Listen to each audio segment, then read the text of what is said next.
Good morning, VIPs. It's Friday, December 23rd. This is a holiday weekend. We got Christmas Day coming up on Monday. So let's get started. We do have Aaron Warwick hopefully coming up in about 10 minutes to talk about QIPT earnings, QIPT. But before that, we're going to look at the macro QQQ SPY. Now, there's two things. We're right at the crux of it. I've been saying after Thanksgiving, we're in flash crash season. Keep that in one bucket. Keep that in mind. And then the other thing,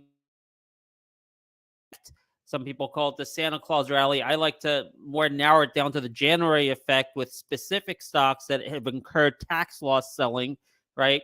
The zenith of tax loss selling usually is, in my experience, Christmas Eve day. Now, that would have been today, but Christmas Eve is on Sunday. So is it going to be today or is it going to be Tuesday, the day after Christmas? Around this time period is the zenith of tax loss selling. Now, that doesn't always work. It didn't work last year, but the two prior years before that, it worked spectacularly pretty much to the day. So keep that in mind. Now, the other thing you want to keep in mind is this flash crash season and the potential of everything I've been talking about really coming to fruition since last November. I am very concerned right now that the QQQ and SPY, let's actually look at Apple first, all right? The Apple chart to me is turning over, and it looks like almost an imminent move to 112. The 200-week moving average is coming. That's what I'm feeling right now. Obviously, nothing's a guarantee. That's why we hedge, right? Microsoft, not as bad of a chart, but we saw what happened at Tesla, and the Tesla chart, I think, looked very much similar to the Apple chart right there. Like put Tesla there, 220. That's the Apple chart right before it broke down. So, recession is coming. Most people agree. The market usually prices that in advance. We've seen this shift towards recession concern from interest rate concern since that change in behavior of the TLT. We posted that video. We marked it to the day where we saw markets behaving a little bit differently, right? We had some warnings yesterday with Micron earnings, with CarMax earnings. So I'm actually very concerned of a crash. Could be any day, or I would say the latest beginning of Q2. So like between now and early April or so, or early to mid-April, that's the time period I'd be worried about a potential of some sort of flash crash to impact the mega cap stocks like Apple and Microsoft. And my targets there on QQQ, if that happens, it's going to be 250 at a minimum. Man, we're almost there. And then 235. I would say the minimum range, 235 to 250 on the QQQ. 235 being the pre-COVID high, and 250, you'll see some technical support there at 250. Ultimately, I'm thinking this thing could bottom out somewhere in between the pre-COVID high and the COVID crash low, right? This is the area where I'm thinking we could bottom out in, maybe towards the end of the first half of the 2023, maybe in the second half of 2023.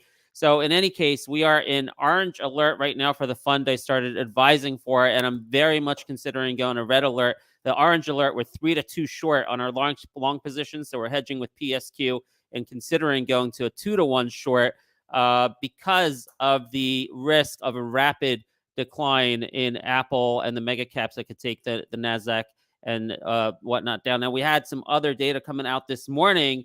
PCE was slightly worse than expected by like 0.1%. Market was down, then it was up.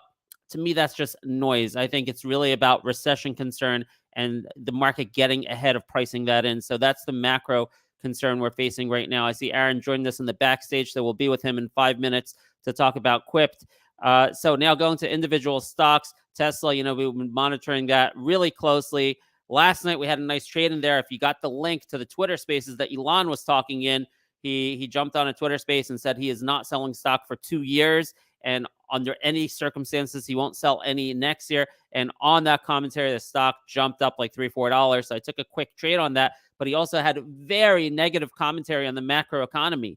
And he was like, yeah, we're not going to do a buyback now because of the risk of something like 2008 happening in the stock market. So he gave, I mean, it really looked like his base case scenario. In my view, reading between the lines, is his looking for a deep recession similar to 2008. That's from Elon's view. Now, that doesn't mean I don't care about that in terms of my interpretation for the macro. I have my own interpretation. But as far as Tesla stock, when he's out there saying, hey, we're not going to do a buyback now because we think there could be a deeper recession, so why get ahead of a buyback? So I think that's why the reaction was muted. You were up a few dollars when he said he's not going to sell shares. but then we're back down close to that 125 because of his longer macro view. All right, Cliff, CLF. This was the top conviction pick on our show yesterday morning, and it worked out really, really well. I swung this. I held it overnight. This one, you can go look. I mean, the PE is like 3. The short position's high. They had great news yesterday again on their margins going much higher in 2023. Really good news all around. It's a 17 to 19 swing target, the 200 DMA on CLF. So I'm interested in continuing to hold that today, maybe day trading some of that as well. Another one that I'm going to put at the top of high priority is CTMX. Now, we've been in this for a few weeks since the Regeneron deal. Was looking for 200 moving average, didn't quite get there. Pulled back now at the 50 DMA. But then yesterday after the close, they had news that they are doing an investor update on January 5th with some data updates.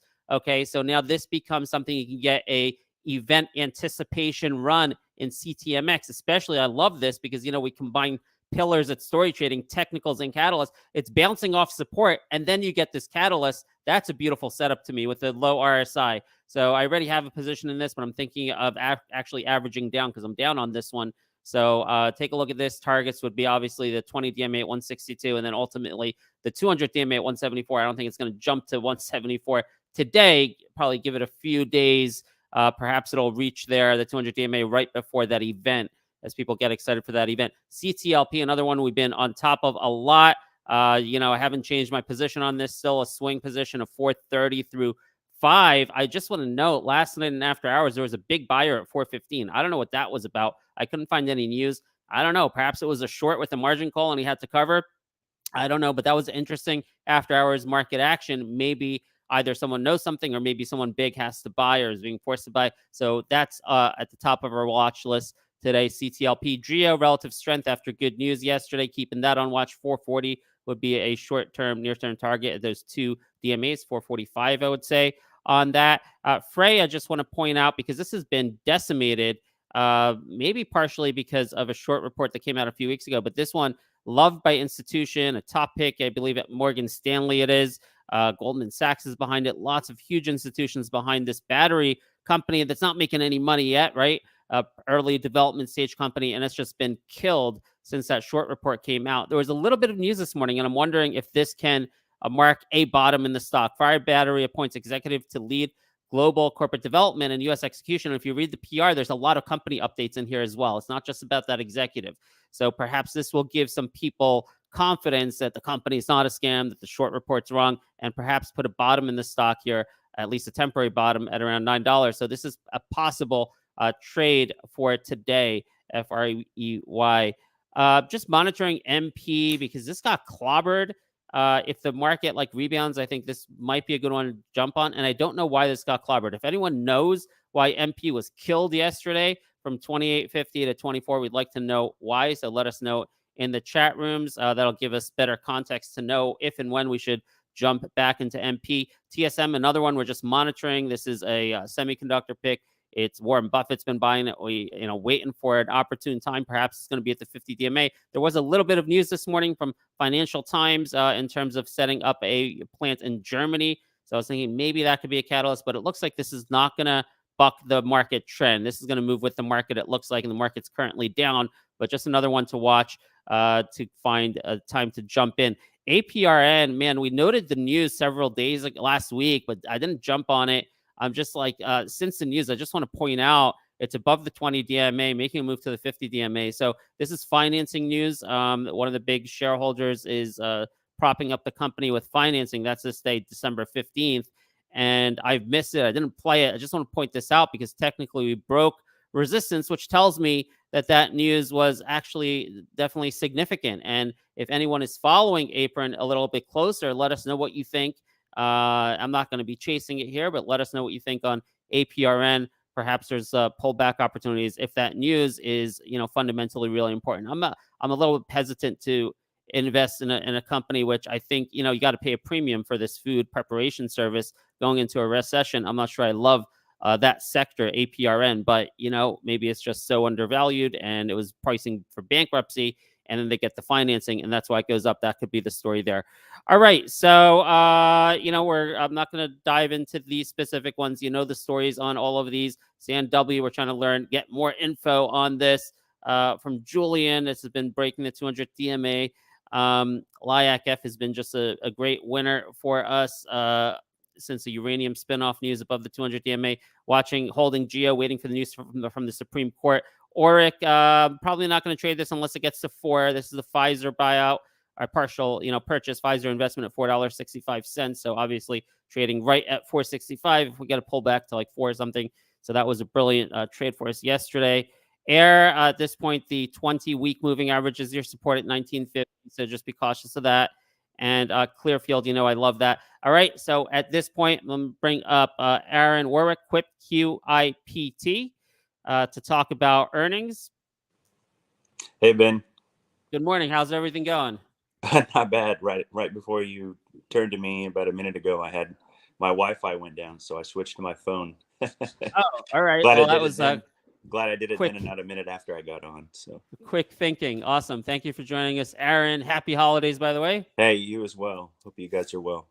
All right, great. Well, the reason I brought you on is because QIPT had earnings 2 evenings ago, Wednesday night at 5 p.m. And I know that you're into the stock. You've written Seeking Alpha articles on it, so you're the expert in this name. I just wanted to turn the mic over to you and let us know what you think about this earnings report. Yeah, it was an excellent report. I was very happy with it. Just the top line numbers, they grew, I think it was 37% revenue, 50+% on EBITDA, which is sort of the standard measure that's used in that industry, the EBITDA. So yeah, very strong report. But what was even more bullish is the commentary going ahead, which I sort of suspected because I think it was maybe 2-3 weeks ago, we found out that CMS reimbursement rates for DME, durable medical equipment, was significantly increased for 2023, which wasn't a huge surprise. I think that was expected. And basically what they're doing is catching up with inflation. So it's sort of a lagging indicator, I would say, the CMS reimbursement. So, QIPT has already seen inflation hit their business, peak inflation hit their business, and now CMS is responding, and they're increasing the reimbursement rates anywhere from 6 to 9%, depending on the item. But so really going forward, we should see most of that should not only be revenue, but it all should go down to EBITDA and the pre-tax bottom line, those increased rates. So very bullish looking forward for QIPT on that front.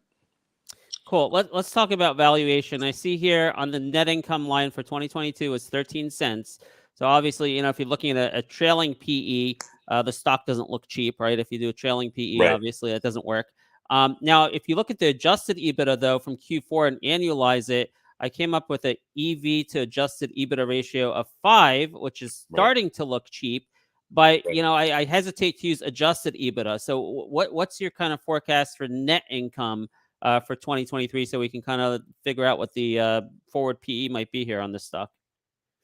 Yeah, good question, and something I'm planning to look at. I haven't looked at it yet. This is the first time that they've been profitable on or it's not a PE, but a EPS basis.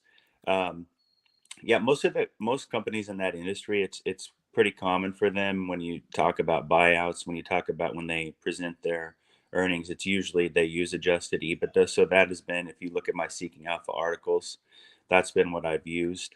And you can look. In one of them, I don't remember if it was the last one or I think it was the one before the last. I showed a couple of recent buyouts and showed the adjusted EBITDA there and did a comparison. I think that QIPT, if I understand correctly, should be EPS positive here going forward. And like I said, that should be growing because of these increased rates, and also just the fact now that they're, so one of their strategies for growth has been acquisitions. And as they acquire companies, they gain more leverage and more scale. And so that should help them moving forward as well for earnings per share, as well as the adjusted EBITDA and revenue.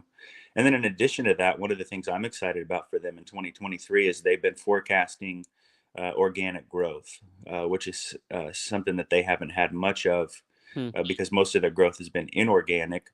Part of that, they have been telling me, I've only been following them since COVID, but a lot of people thought, COVID would help them. I mean, they sell respirators and sleep products and so forth. And so they've been saying, COVID actually hurt them. And the reason for that is because when they go in and buy a rather small business, they're only selling limited number of products, whereas QIPT, their catalog is much bigger.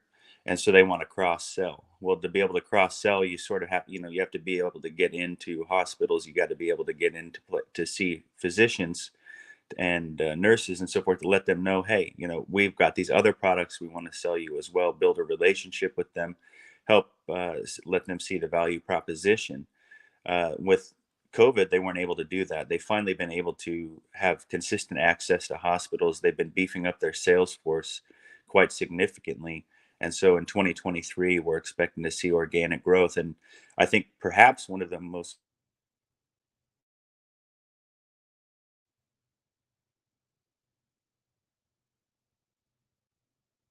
Aaron, you there?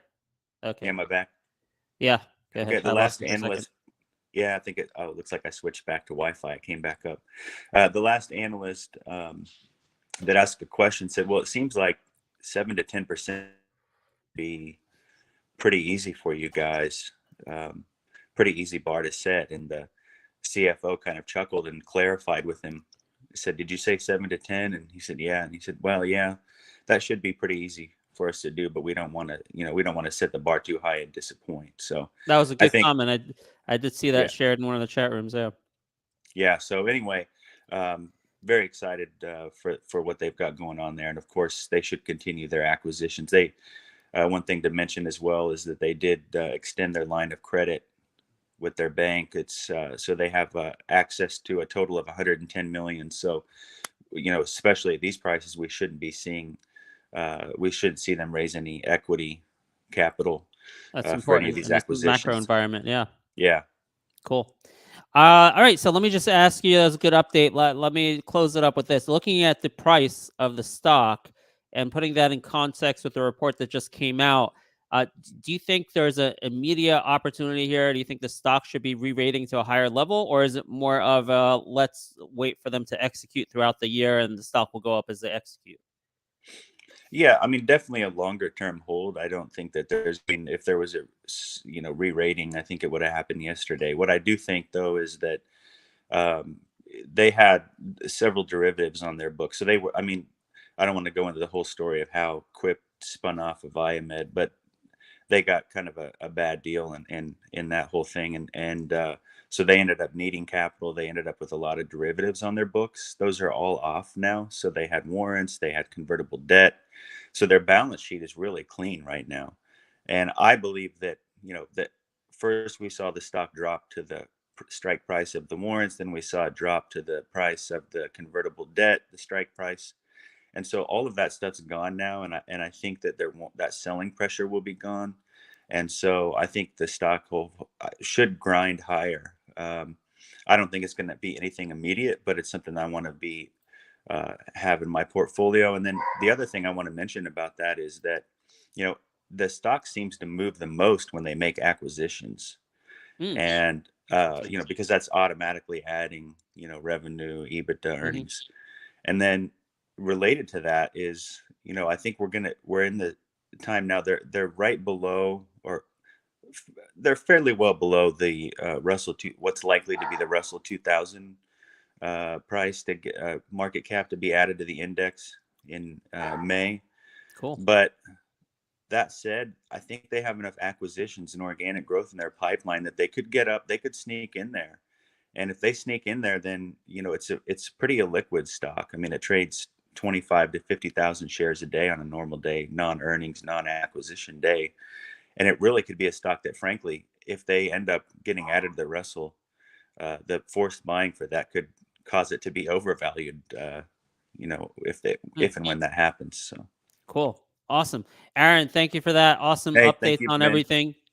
And you're over at Seeking Alpha under your name, Aaron Yes, Warwick. Yep, All right. that's right. Awesome. You can find me there. Hey, happy Thank holidays you to for you your and all time. your followers. Take care. Thank you. Take care. Bye-bye. All right, folks. There you got the update on QIPT from the man who knows it best. So we got to wrap it up here. Just going back to the top. Let's kind of pick out again, reiterate what stocks I think are going to be the focus, the best chance of having great days today. I think it's going to be CLF, CTMX. I'm actually upset to see a bid at 157 already in CTMX. I was hoping to maybe pick some up closer to 150. I'm not sure if that opportunity will be given to me. And CTLP again because of that unusual after hours market action combined with already the bullish thesis I've had. So these are the top three I'm looking at. DRIO with good relative strength yesterday, maybe a move to 440.